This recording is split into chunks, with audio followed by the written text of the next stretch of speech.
Hello बच्चों, मैं हूँ रोहित मिश्रा और आप देख रहे हैं विज्ञान ट्यूटोरियल्स। तो आज हम बात करने वाले हैं आपके क्लास 10th साइंस के पहले चैप्टर के बारे में, जिसका नाम है ग्रेविटेशन। तो ये उसका पार्ट 1 है और आगे आने वाले पार्ट्स भी आएंगे इसके। तो आज हम बहुत ही इंट्रोडक्टिव पार्ट जानेंगे और जानेंगे कि ग्रेविटेशन क्या है।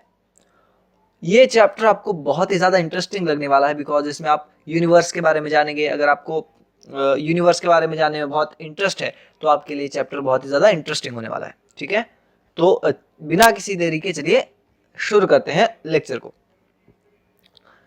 ग्रेविटेशन यानी गुरुत्वाकर्षण, इसके बारे में आज हम जानेंगे बहुत ही ज़्यादा डिटेल में। तो पहले इसकी डेफिनेशन हम जान लेते हैं कि ग्रेविटेशन क्या है। देखिए, ग्रेविटेशन क्या है, डेफिनेशन क्या लिखा है मैंने। Every object in the universe having mass attracts every other object towards itself. मतलब हर एक ऑब्जेक्ट यूनिवर्स में जिसके पास कुछ मास है, वो हर एक दूसरे ऑब्जेक्ट जिसके पास मास है उसे अपनी तरफ खींचता है। मतलब समझ लीजिए कि ये एक ऑब्जेक्ट है, इसके पास कुछ मास है, और ये दूसरा ऑब्जेक्ट है, इसके पास कुछ मास है।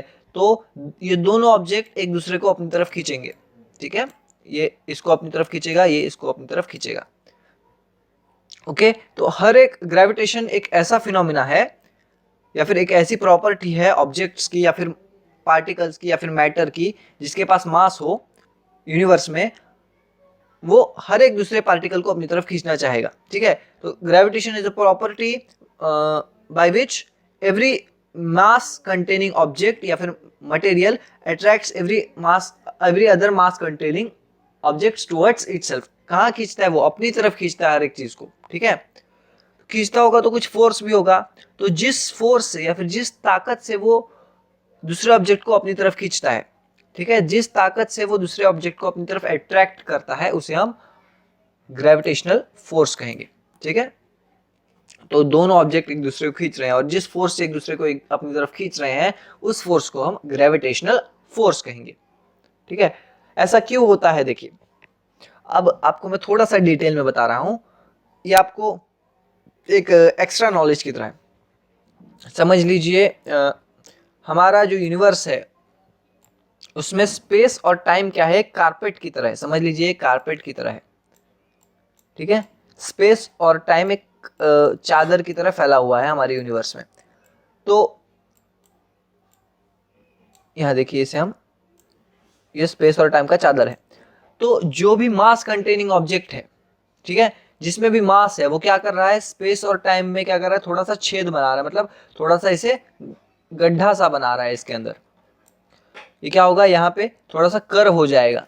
समझ लीजिए ऐसा है स्पेस और टाइम स्ट्रेट, तो ये जो मास वाला ऑब्जेक्ट है वो क्या करेगा?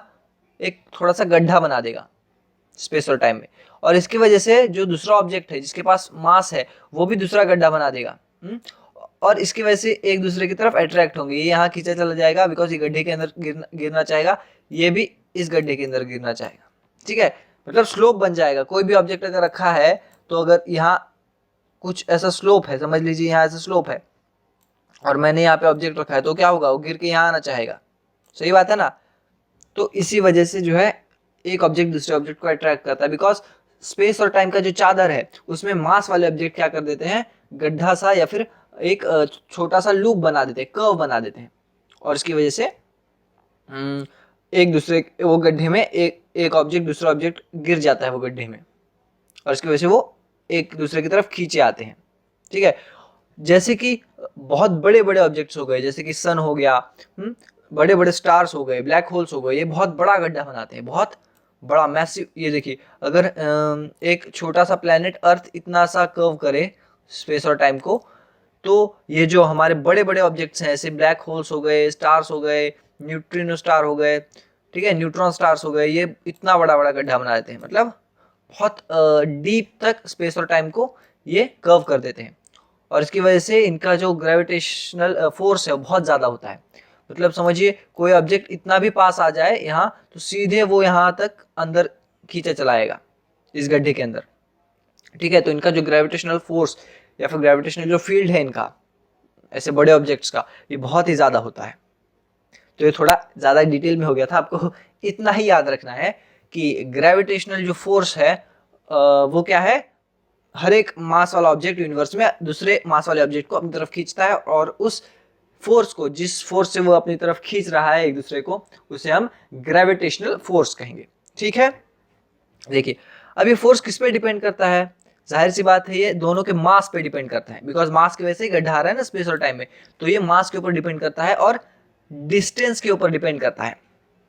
ठीक है, दोनों का जो सेपरेशन डिस्टेंस है, मतलब अगर ये एक ऑब्जेक्ट यहाँ है, एक ऑब्जेक्ट यहाँ है, ठीक है, तो क्या होगा, इनके बीच का डिस्टेंस डिसाइड करेगा कि कितना फोर्स लगेगा। समझिए मैं एक इसी ऑब्जेक्ट को यहाँ रख दूं तो क्या होगा, फोर्स बढ़ जाएगा, और इस ऑब्जेक्ट को मैं यहाँ रख दूं तो फोर्स क्या हो जाएगा, कम हो जाएगा। मतलब इनवर्सली डिपेंड करता है डिस्टेंस पे, यहाँ देखिए लिखा हुआ है। डायरेक्टली डिपेंड करता है ग्रेविटेशनल फोर्स मास पे दोनों ऑब्जेक्ट के, और इनवर्सली डिपेंड करता है सेपरेशन डिस्टेंस पे। मतलब इनवर्सली डिपेंड करता है, मतलब जितना सेपरेशन डिस्टेंस कम रहेगा उतना ग्रेविटेशनल फोर्स ज्यादा रहेगा, और जितना सेपरेशन डिस्टेंस ज्यादा रहेगा उतना ग्रेविटेशनल फोर्स कम रहेगा। आप देख सकते हैं, देखिए जैसे जैसे डिस्टेंस बढ़ेगा वैसे वैसे खींचने की ताकत कम होगी, ग्रेविटेशनल फील्ड कम होगा। जैसे कि सन, ये हमारा जो सन है, इसका इस प्लेनेट पे बहुत ज्यादा ग्रेविटेशनल फोर्स होगा, लेकिन जैसे जैसे दूर जाएगा वैसे वैसे ग्रेविटेशनल फोर्स की ताकत कम होती जाएगी। ठीक है, तो ये था ग्रेविटेशन के बारे में। फिर rotation of moon around the earth and rotation of earth and other planets around sun is also due to gravitational force. ठीक है, तो हमारा जो मून है वो भी अर्थ के चक्कर लगा रहा है। क्यों लगा रहा है भाई, वो पागल हो गया है? नहीं, ग्रेविटेशनल फोर्स जो है अर्थ का, इसकी वजह से मून जो है अर्थ के इर्द गिर्द गोल गोल चक्कर लगा रहा है अपने ऑर्बिट में, और ऐसे ही अलग अलग प्लैनेट्स जो है चक्कर लगा रहे हैं सन के अपने ऑर्बिट्स में, because of gravitational force of sun. ठीक है, तो इसी वजह से हमारा जो सोलर सिस्टम है वो ऐसा दिख रहा है, हमारे जो प्लैनेट्स है इसकी वजह से गोल गोल घूम रहे हैं सन के। तो ग्रेविटेशन के बारे में हमें पता कैसे चला? आप सबने देखा होगा कि जब आप पेन या अपना कोई भी ऑब्जेक्ट है वो आपके हाथ से गिर जाता है तो वो सीधे धरती की तरफ गिरता है, ठीक है, नीचे गिर जाता है। कभी ऐसा नहीं होता कि आपके हाथ से अगर पेन गलती से छूट गया तो आकाश में उड़ जाए। हम सब इसे देखते हैं हर रोज, पर हम ध्यान नहीं देते हैं इस बातों पे। लेकिन कुछ ऐसे लोग होते हैं जो हर एक चीज को बहुत गहराई से देखते हैं। उनमें से एक थे सर आइजैक न्यूटन। इन्होंने देखा, आपको ये स्टोरी बहुत बार समझाई होगी, बचपन से आप देखते आ रहे हैं स्टोरी को, कि क्या हुआ, वो एक एप्पल के पेड़ के नीचे बैठे थे और उनके सिर पे एक एप्पल गिरा। तो कोई दूसरा आदमी होता तो वो एप्पल को काट के खा जाता, लेकिन इन्होंने सोचा कि एप्पल गिरा है तो ठीक है, पर नीचे ही क्यों गिरा? जो एप्पल है वो तो ऊपर भी जा सकता था, आगे की तरफ भी जा सकता था, पीछे जा सकता था, कहीं भी जा सकता था, लेकिन वो नीचे ही क्यों गिरा? तो फिर इन्होंने ऑब्जर्व किया इस चीज को, ठीक है, बहुत सारे एक्सपेरिमेंट्स किए, और ये पता लगाया कि अर्थ हर एक चीज को अपनी सेंटर की तरफ खींचती है। अर्थ हर एक चीज को अपने सेंटर की तरफ खींचती है, और फिर उन्होंने ग्रेविटेशन का पता लगाया, ग्रेविटेशनल फोर्स। फिर उन्होंने सोचा कि वैसा क्यों हो रहा है, तो उन्हें पता चला कि ये ग्रेविटेशनल फोर्स की वजह से हो रहा है। ठीक है, तो इन्होंने डिस्कवर किया था ग्रेविटेशनल फोर्स को। जैसे कि ये हमारा अर्थ है, तो ये अर्थ का सेंटर है, तो अगर मैं यहाँ खड़ा होकर कुछ छोड़ू तो भी यहीं गिरेगा, यहाँ खड़ा होकर कुछ छोड़ू तो भी यहीं गिरेगा, यहाँ खड़ा होकर कुछ छोड़ू तो भी अर्थ के सेंटर की तरफ ही जाएगा, यहाँ खड़ा होकर छोड़ू तो भी अर्थ के सेंटर की तरफ जाएगा। ठीक है, तो हर एक जगह से कहीं से भी कुछ छूटेगा अर्थ के ऊपर तो वो अर्थ की तरफ ही अट्रैक्ट होगा। ठीक है, यहाँ नीचे खड़ा होकर कोई कुछ छोड़ेगा तो ऐसा नहीं है कि वो नीचे गिर जाएगा, मतलब आसमान में चला जाएगा, वो भी अर्थ की तरफ ही अट्रैक्ट होगा, बिकॉज अर्थ सब चीज को अपनी तरफ खींच रहा है, because of its gravitational force. ठीक है, तो सर आइजैक न्यूटन ने इसके बारे में पता लगाया था। हमारे इंडियन जो साइंटिस्ट थे, जैसे कि आर्यभट्ट हुए, उन्होंने अपनी किताबों में भी ग्रेविटेशन के बारे में लिखा हुआ था। ठीक है, उन्होंने अपनी, उनकी शायद किताब का नाम था आर्यभट्टी, तो उन पर भी उन्होंने डिस्क्राइब किया था कि जो सन है उसके इर्द गिर्द हर एक प्लेनेट घूम रहा है, बिकॉज ऑफ सन एक फोर्स की वजह से अपनी तरफ खींच रहा है सब प्लैनेट्स को, और इसकी वजह से सारे प्लैनेट्स सन के आजू बाजू घूम रहे हैं। लेकिन हम इंडियंस ने अपनी चीज़ों पे ध्यान नहीं दिया, और इसकी वजह से हमारे जो खोज हैं, हमारे जो ग्रेट साइंटिस्ट्स थे, उनकी जो खोजें हैं वो उतना पॉपुलैरिटी, उतना ध्यान नहीं आकर्षित कर पाई दुनिया का। और बाहर के जो साइंटिस्ट थे उनको सपोर्ट किया वहाँ के लोगों ने, और इसकी वजह से उनको क्रेडिट मिल रहा है उनके खोजों का, लेकिन हमारे इंडियन साइंटिस्ट को उनका क्रेडिट नहीं मिल पा रहा है। तो ऐसी बातें हैं। तो आपको इन्फॉर्मेशन के लिए मैंने बता दिया कि आर्यभट्ट ने भी इसका ग्रेविटेशन का पता लगाया था न्यूटन से बहुत ज़्यादा साल पहले। ओके, तो फिर आगे देखते हैं न्यूटन ने क्या किया। He gave laws of motions, equations of motions and theory of gravity in his book Principia. इन्होंने लॉज ऑफ मोशन के बारे में बताया, इक्वेशंस दिए मोशंस के, ठीक है। फिर थियरी ऑफ ग्रेविटी दी अपने बुक में जिसका नाम है प्रिंसिपिया। इस बुक में इन्होंने ये बहुत सारी बातें लिखी थी यूनिवर्स के लॉज के बारे में, ठीक है। लॉज ऑफ मोशन, मोशन कैसे हो रहा है, इक्वेशंस दिए उसके मोशंस को डिस्क्राइब करने वाले, और ग्रेविटी की थियरी दी, ठीक है। हम सबको पता है कि न्यूटन के 3 लॉज हैं, ठीक है। लास्ट वाला लॉ तो सबको याद रहता है, every action has equal and opposite reaction. हाँ, तो ऐसे ही उन्होंने लॉज दिए मोशंस के। ओके, तो एक साइंटिस्ट थे, बहुत ज़्यादा दिमाग वाले साइंटिस्ट थे, जिनका नाम था केपलर। बहुत ज़्यादा होशियार साइंटिस्ट थे। इन्होंने ऑब्जर्व किया प्लैनेटरी मोशन को और लॉज बनाए कुछ कि प्लैनेट सन के अराउंड कैसे घूम रहे हैं, उनका पाथ कैसा है, इसके बारे में बताया, जो हम अभी आगे पढ़ेंगे अगले स्लाइड में। लेकिन वो इसका कारण नहीं बता पाए कि प्लैनेट्स सन के अराउंड क्यों घूम रहे हैं तो ऐसे ही क्यों घूम रहे हैं। तो आइजैक न्यूटन ने क्या किया, सर आइजैक न्यूटन ने इसका प्रूफ दिया, ठीक है। उन्होंने बताया, डिस्क्राइब किया कि इनका जो ये प्लैनेटरी मोशन का लॉ है ये क्यों सही है और इसके कारण क्या है। तो इन्होंने केपलर की भी मदद की और मैथमेटिकल प्रूफ दिया और एक्सप्लेन भी किया कि जो ये लॉज हैं इसके हिसाब से ऐसा क्यों हो रहा है। फिर इन्होंने मैथ्स की एक नई ब्रांच बनाई जिसका नाम है कैलकुलस। ये आपको आगे कॉलेज लाइफ में बहुत ज़्यादा इंपॉर्टेंट रहेगा, वहाँ जाके आपको इसके बारे में पढ़ने को भी मिलेगा, ठीक है। 11th शायद अगर आप NCERT से पढ़ेंगे तो 11th में एक चैप्टर भी है जिसका नाम है लॉज ऑफ मोशन, और उसमें आपको लॉज ऑफ मोशन अच्छे से पढ़ने को मिलेगा। उसके बहुत सारे न्यूमेरिकल्स भी आपको करने पड़ेंगे, और सबसे हार्ड चैप्टर रहता है ये, मैकेनिक्स जो है सबसे हार्ड रहता है फिजिक्स का। लेकिन हम यहाँ उसे जितना हो सके उतना सिंपल और इंटरेस्टिंग बनाने की कोशिश कर रहे हैं। तो आप हमारी मेहनत को ज़रा प्रोत्साहन दीजिए और वीडियो को लाइक कीजिए और शेयर कीजिए ताकि हमें मोटिवेशन मिल सके और वीडियोस बनाने का, ठीक है। तो चलिए आगे बढ़ते हैं। देखिए हम अभी बात करते हैं कि फोर्स क्या है। ओके,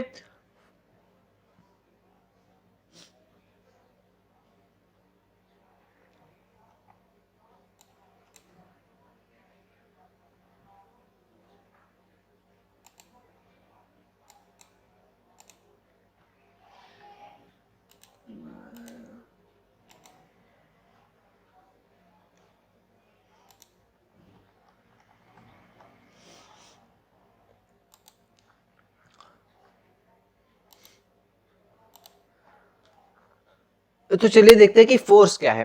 देखिए, फोर्स को जानने से पहले हमें मोशन को जानना चाहिए। ओके, मोशन का मतलब है ऐसा फिनोमिना जिससे एक ऑब्जेक्ट अपना पोजीशन चेंज कर रहा है टाइम से, ठीक है। कुछ टाइम में अपना पोजीशन चेंज कर रहा है। समझिए अगर ये ऑब्जेक्ट है एक, ये अभी इस जगह पे है, मैंने 5 मिनट बाद देखा ये अभी भी यही है, 10 मिनट बाद देखा तभी भी यही है, 1 घंटे बाद देखा तभी भी यही है। तो मैं क्या कहूंगा, this object is not in motion और दिस ऑब्जेक्ट इज स्टेशनरी, मतलब ये मूव नहीं हो रहा है। लेकिन मैंने एक ऑब्जेक्ट देखा, वो आज यहां था, थोड़ी देर बाद 5 मिनट बाद यहां है, 10 मिनट बाद यहां है। तो मैं क्या कहूंगा कि इसका जो पोजीशन है वो टाइम के साथ चेंज हो रहा है, तो इसका मतलब ये मोशन में है। मोशन में मतलब मूव होना। तो ये एक जगह से दूसरी जगह पे जा रहा है टाइम के साथ, मतलब अपना पोजीशन चेंज कर रहा है टाइम के साथ, तो ये मोशन में है, ठीक है। मोशन का मतलब आपको समझ में आ गया। अब देखिए, फोर्स मतलब एक ऐसा एजेंट जो एक मोशन का डायरेक्शन चेंज कर दे या फिर एक ऑब्जेक्ट के मोशन को चेंज कर दे। जैसे कि एक ऑब्जेक्ट इस डायरेक्शन में मूव हो रहा है, लेकिन अगर मुझे इसे ऊपर के डायरेक्शन में मूव करवाना है तो मैं क्या करूंगा, यहाँ पे फोर्स लगाऊंगा इस डायरेक्शन में, तो ऑब्जेक्ट यहाँ मूव होने लगेगा, ठीक है। तो मुझे मोशन को चेंज करने के लिए क्या करना पड़ा, फोर्स लगाना पड़ा। तो force is an agent which changes the motion of an object, ठीक है। ये किसी चलते हुए ऑब्जेक्ट को, जैसे कि कोई ऑब्जेक्ट चल रहा है तो इस डायरेक्शन में, तो मैं इस डायरेक्शन में अगर फोर्स लगाऊं और वो फोर्स सफिशिएंटली बड़ा हो तो वो क्या करेगा, इस ऑब्जेक्ट को रोक देगा और फिर कुछ टाइम बाद इस डायरेक्शन में चलवाना शुरू कर देगा। मतलब फोर्स क्या कर सकता है, फोर्स एक मूव होते हुए ऑब्जेक्ट को रोक सकता है और एक रुके हुए ऑब्जेक्ट को भी मूव करवा सकता है, तो उसके मोशन को भी चेंज कर सकता है। मतलब मूविंग ऑब्जेक्ट को स्टेशनरी बना सकता है और स्टेशनरी ऑब्जेक्ट को मूव भी करवा सकता है।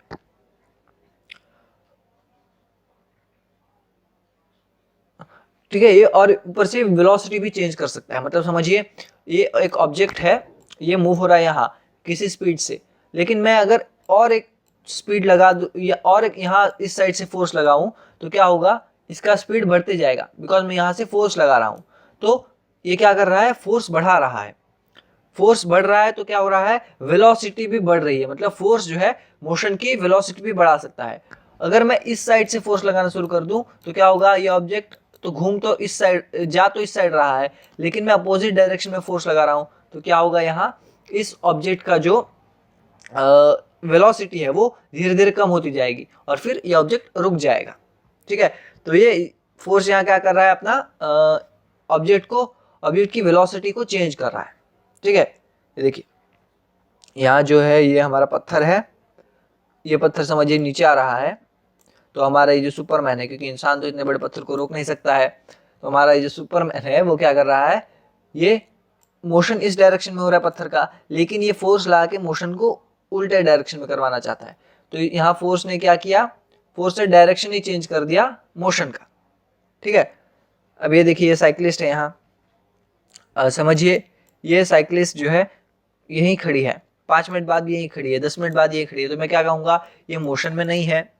लेकिन अगर ये अभी यहाँ खड़ी है, थोड़ी देर बाद यहाँ आ जाएगी, सॉरी फिर थोड़ी देर बाद यहाँ आ जाएगी, तो मैं क्या कहूँगा कि ये जो साइकिलिस्ट है वो मोशन में है।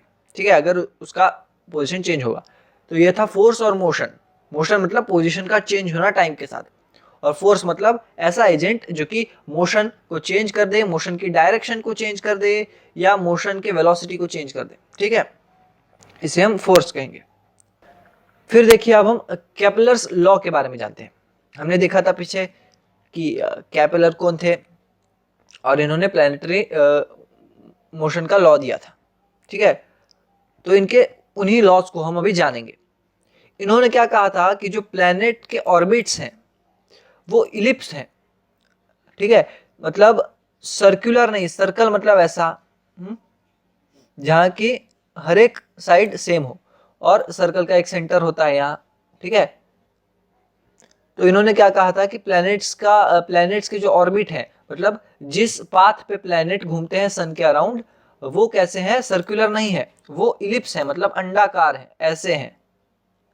ठीक है, ऐसे हैं, ये आप देख सकते हैं, ये अच्छा डायग्राम यहाँ बनाया हुआ है। तो प्लैनेट के जो ऑर्बिट्स हैं वो क्या है, इलिप्स, अंडाकार है।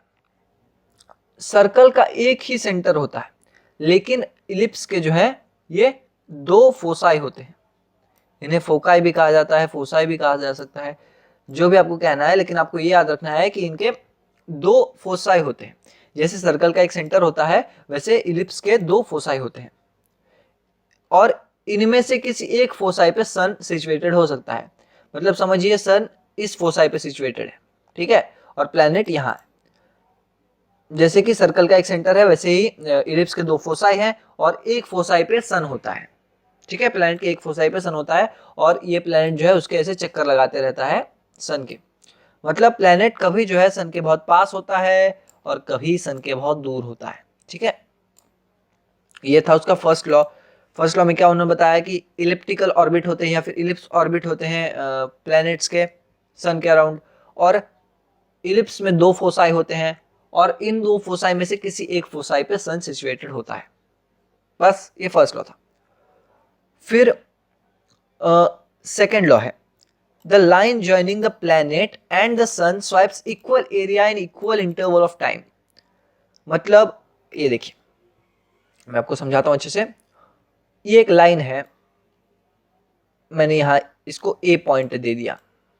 ठीक है, अब 30 मिनट बाद ये जो है ये इसने इतना एरिया कवर किया, इस लाइन ने इतना एरिया कवर किया। 30 मिनट में इतना एरिया कवर नहीं कर सकते हैं, लेकिन फिर भी हम एक एग्जांपल के लिए ले रहे हैं।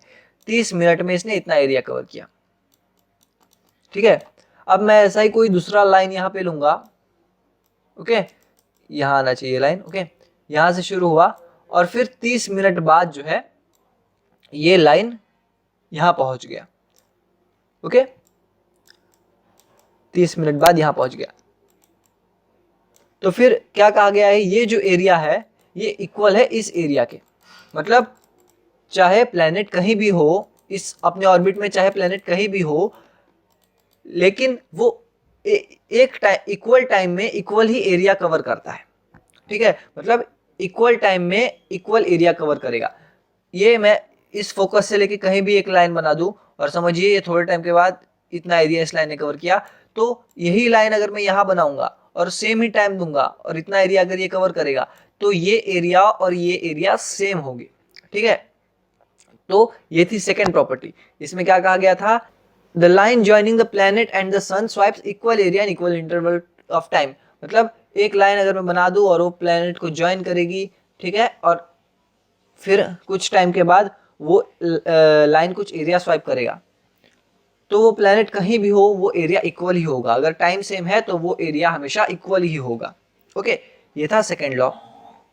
फिर थर्ड लॉ है, the square of the period of sun around the sun is directly proportional to the cube of the mean distance of a planet from the sun. क्या कहा गया है, देखिए, the square of the period, समझिए period मतलब ये planet को पूरा चक्कर लगा के इस ऑर्बिट का वापस से यहाँ आने में जो टाइम लगा उसे हम एक उसका टाइम पीरियड कहेंगे, ठीक है, रिवॉल्यूशन का टाइम पीरियड कहेंगे।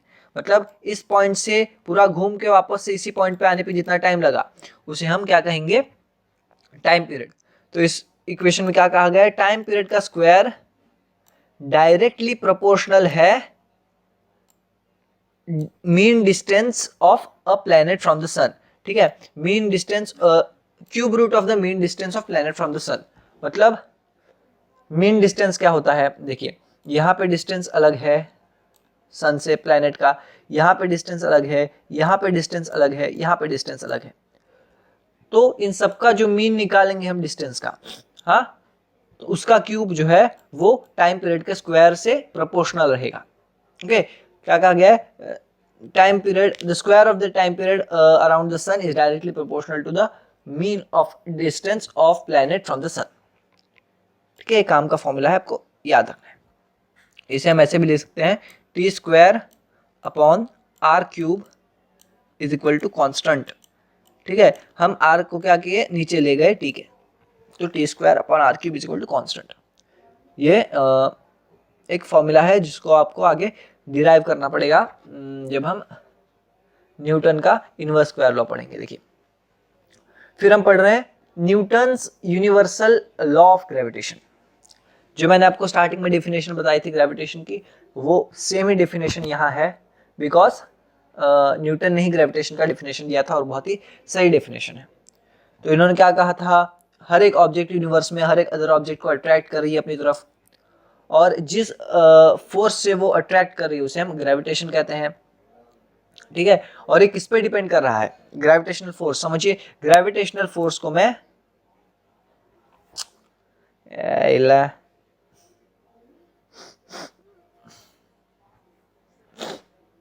मेरे ये गीत याद रखना, अलविदा ना कहना, कभी अलविदा ना कहना, मेरे ये गीत याद रखना।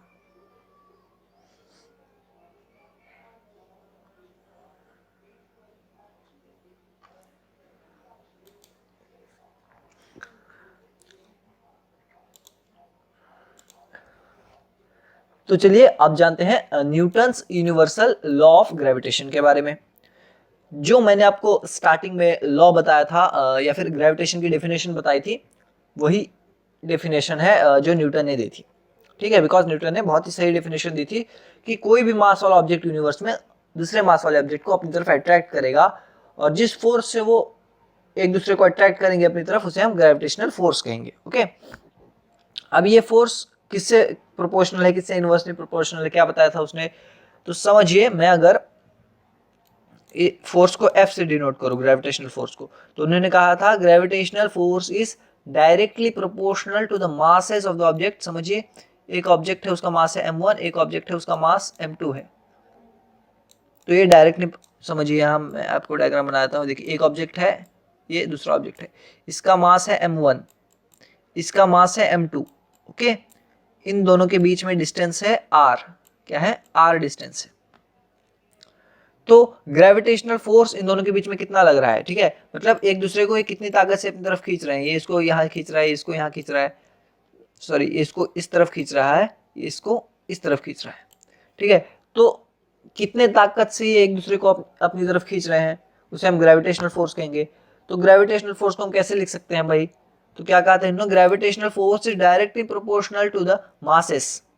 मतलब ये इसका मास और ये इसका मास, ये दोनों के सम को प्रोपोर्शनल है फोर्स, और इनवर्सली प्रोपोर्शनल है डिस्टेंस के स्क्वायर के, ठीक है।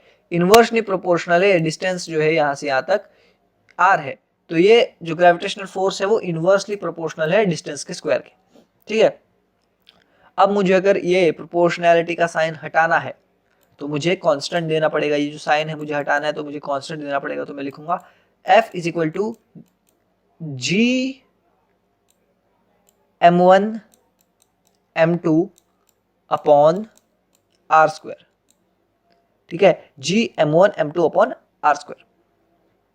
तो ये G क्या है भाई? इधर G जो है वो है प्रोपोर्शनैलिटी कांस्टेंट, जिसे हम यूनिवर्सल ग्रेविटेशनल कांस्टेंट कहते हैं, ठीक है।